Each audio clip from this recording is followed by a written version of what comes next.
Apakah boleh kita katakan saya dalilnya Imam Syafi'i? Yang satu berkata dalil saya Imam Malik. Kita katakan Anda salah. Imam Syafi'i, Imam Malik bukan dalil. Dalil itu Al-Quran dan Sunnah. Saudaraku seiman, Ahlus Sunnah dan sikap Ahlus Sunnah terhadap ulama itu tengah-tengah, Pak. Tidak gulu berlebihan dan tidak juga meremehkan.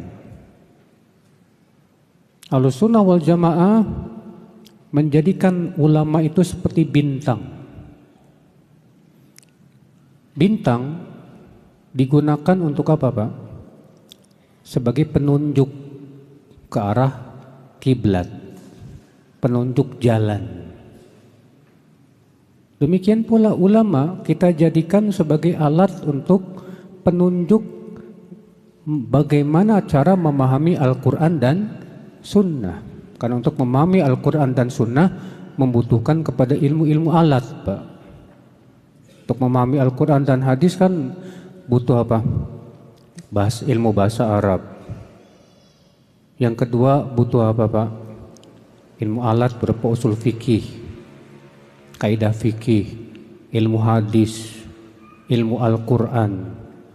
Nah, ilmu-ilmu alat ini yang menguasai siapa? Para ulama. Kalau orang awam dibiarkan langsung memahami Al-Quran dan hadis dengan pemahaman dia bisa tersesat, Pak. Kalau orang yang tidak paham, yang awam gitu, Pak, kita suruh dia menafsirkan Al-Quran. Ayo kamu Al-Quran, tafsirkan sendiri. Bahaya. Akibatnya apa? Pasti akan muncul penyimpangan dan penyelewengan. Yang namanya orang awam pasti akan menafsirkan sebatas dengan apa? Akalnya. Sementara menafsirkan Al-Quran sebatas dengan akal haram, kata Ibnu Katsir. Karena untuk menafsirkan Al-Quran butuh ilmu alat, memahami hadis butuh ilmu alat, belajar fikih butuh ilmu apa? Alat. Yang menguasai ini siapa? Para ulama. Maka kita jadikan ulama sebagai pembimbing kita untuk memahami Al-Quran dan Sunnah.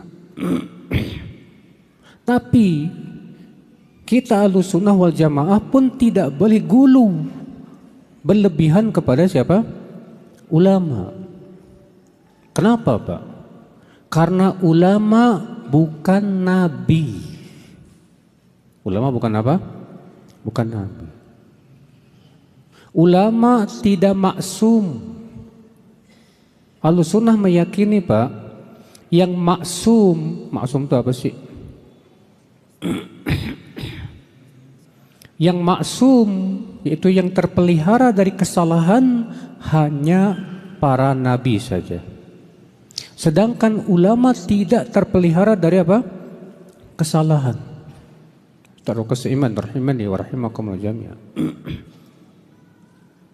Oleh karena itulah kalau terjadi perselisihan ulama,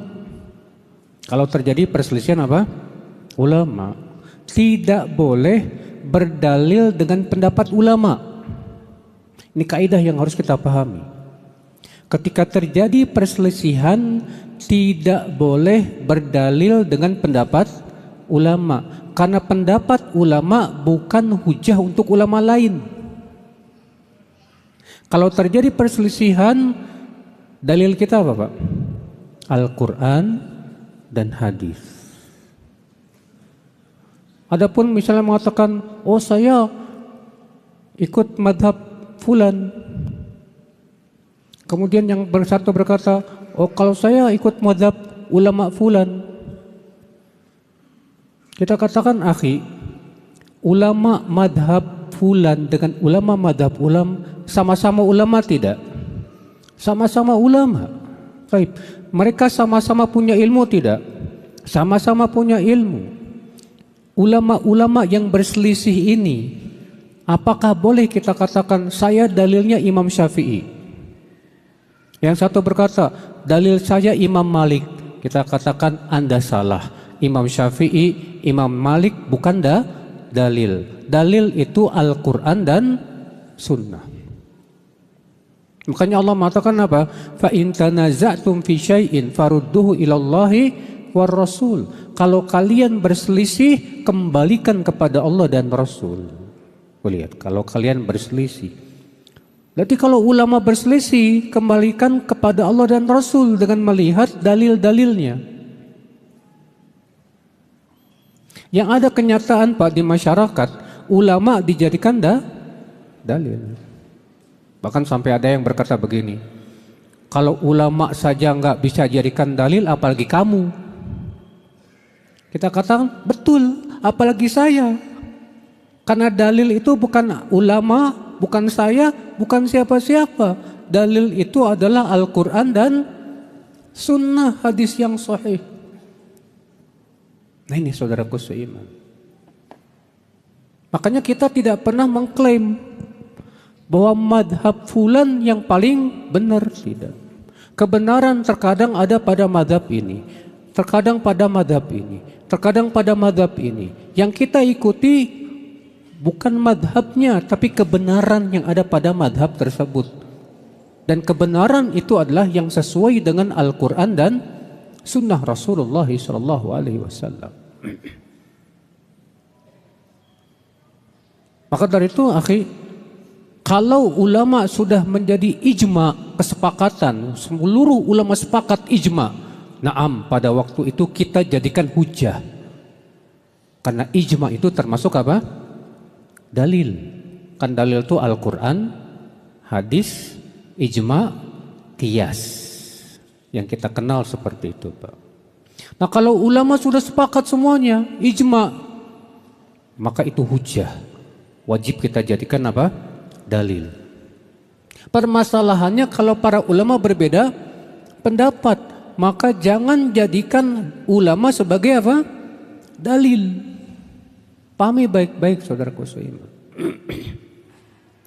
Makanya saya merasa heran dengan orang-orang yang menuduh katanya salafi tidak bermadhab. Kita katakan, apa maksud Anda salafi tidak bermadhab? Kalau maksud Anda adalah artinya salafi tidak fanatik dengan madhab, betul. Kami memang tidak fanatik dengan madhab manapun, fanatik kami kepada Al-Quran dan hadis.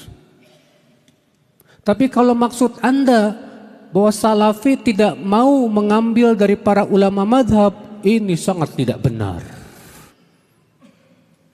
Silakan Pak, Ustadz salafi mana yang tidak pernah mengambil dari para ulama?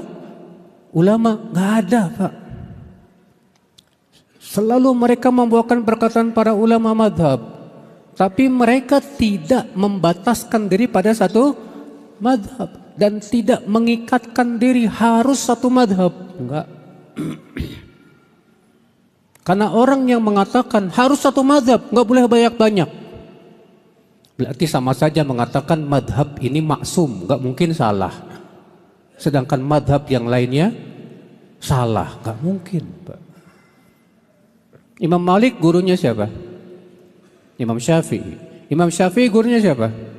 Imam Ahmad bin Hanbal. Mereka saling berguru satu sama lainnya.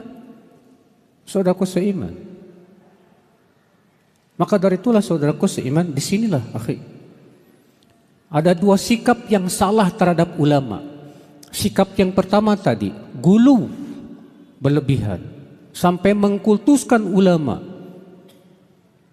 Sikap yang kedua, meremehkan ulama dengan mengatakan kita nggak butuh ulama, cukup Al-Quran dan hadis. Kita katakan nggak bisa mas, karena keilmuan para ulama terdahulu apalagi jauh lebih daripada keilmuan apa kita. Mereka para ulama terdahulu apalagi Pak, mereka bukan hanya Al-Quran yang dihafal, mereka hafal ratusan ribu hadis. Sementara kita berapa hadis? Bulughul Maram aja kagak hafal.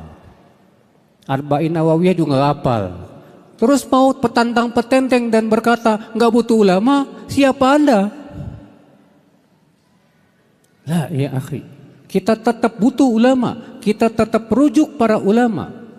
Tapi ingat, ketika para ulama berbeda pendapat, disinilah kita harus dudukan siapa, apa-apa yang berhak dijadikan dalil. Dalil itu Al-Quran dan hadis Rasul Sallallahu Alaihi Wasallam. Nah ini akal Islam. Makanya apa? Ahlussunnah wal Jamaah itu memperbandingkan madhab, bukan fanatik kepada satu madhab.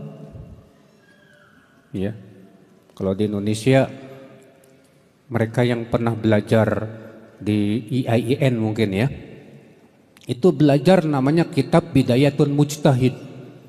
Bidayatun Mujtahid itu adalah kitab yang isinya perbandingan 4 madhab.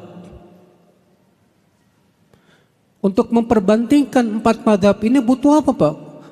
Kemampuan yang kuat terhadap pengetahuan dalil Al-Quran, hadis, demikian pula tata cara tarjih.